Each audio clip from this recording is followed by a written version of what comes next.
গত 22 তারিখ রাত্র অনুমান 7 কোটিটার সময় তৈমান্দাল দনমুড়া এলাকায় বাসিন্দার বিজয় দেববর্মা তার নিজ ভাই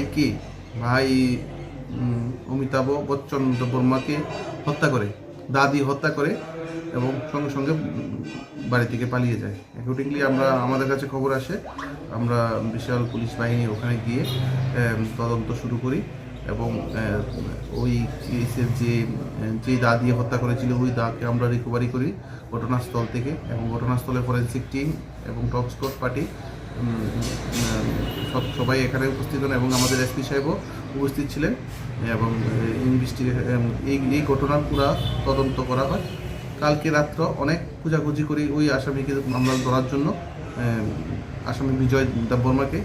কালকে গভীর রাত্রে আমাদের অফিসার এসআই পাথরুদ্দিন রিয়াং, ওসি তৈবান্দাল এবং অন্যান্য স্টাফ এবং অফিসার মিলে আমরা ওই আসামিকে মির্জা এলাকা থেকে অ্যারেস্ট করি এবং আজকে আমরা ওকে কোর্টে প্রেরণ করি।